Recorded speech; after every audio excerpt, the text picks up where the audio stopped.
So, what's the one piece of advice we've all been given about how to succeed in life? Pick one thing early and get really, really good at it. The 10,000-hour rule. Specialize. Focus.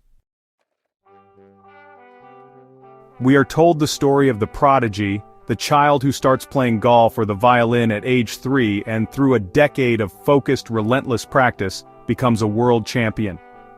This, we are told, is the blueprint for greatness. But what if that advice is dangerously wrong for the world we actually live in today? What if the secret to long-term, groundbreaking success isn't about narrow depth, but about broad range?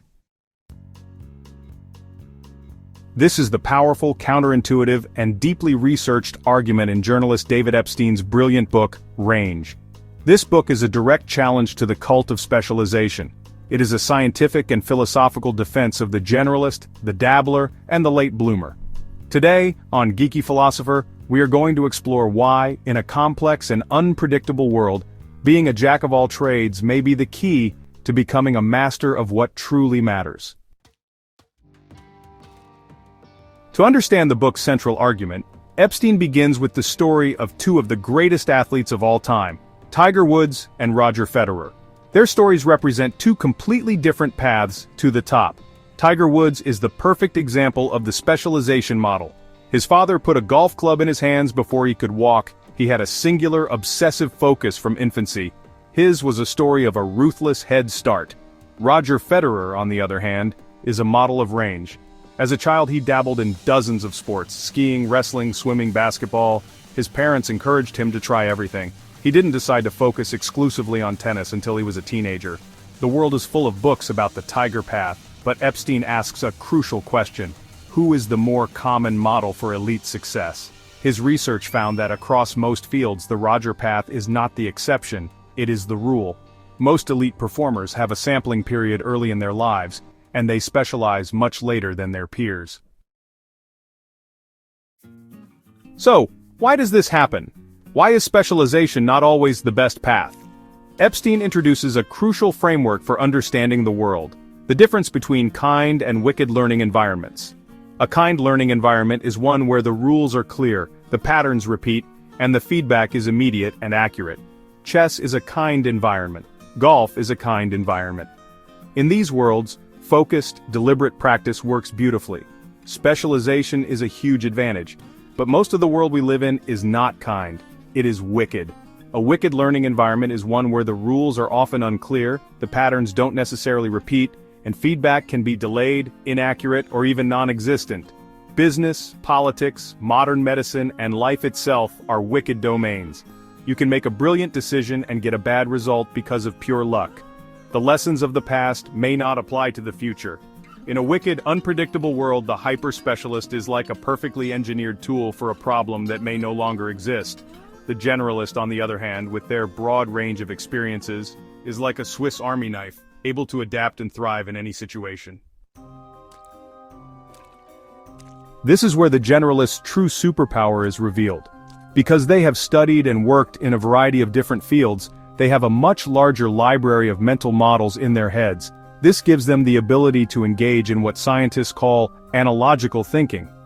Analogical thinking is the ability to see the deep structural similarities between two seemingly unrelated problems. Epstein tells the story of how Johannes Kepler, the astronomer who discovered the laws of planetary motion, was stuck for years trying to understand how the sun could possibly exert a force on distant planets. He found his breakthrough only after reading about the magnetic force of the Earth. He used an analogy from a completely different field to solve a problem that had stumped all the specialists. Generalists are better at this. They can take an idea from music and apply it to business.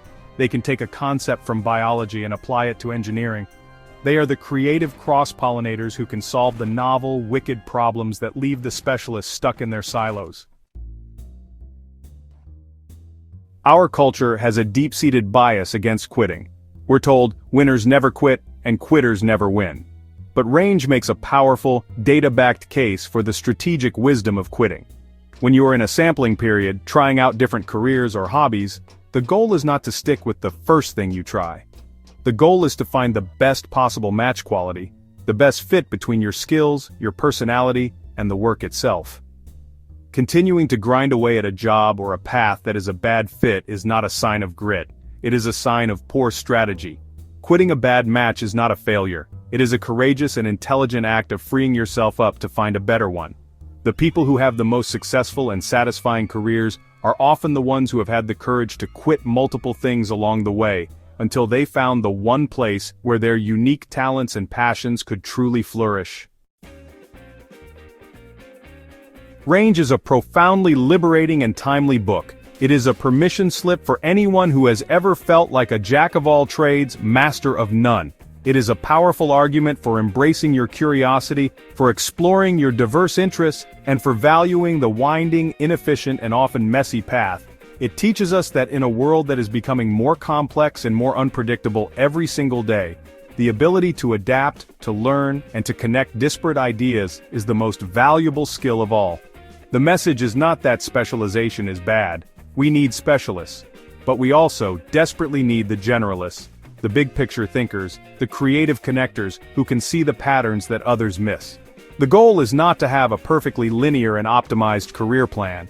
It is to become a lifelong learner, a curious explorer who is constantly adding new tools to their toolkit.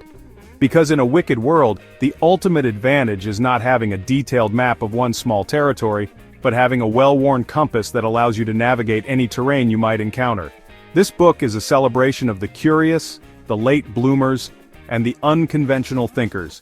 It is a call to embrace the full range of your potential, and to have the courage to walk your own unique path. If you are a fellow explorer, a curious mind who believes that the most interesting journeys are rarely a straight line, then you are a part of this conversation. Consider subscribing to Geeky Philosopher, a community dedicated to exploring the wide and wonderful range of human wisdom. Thank you for being here.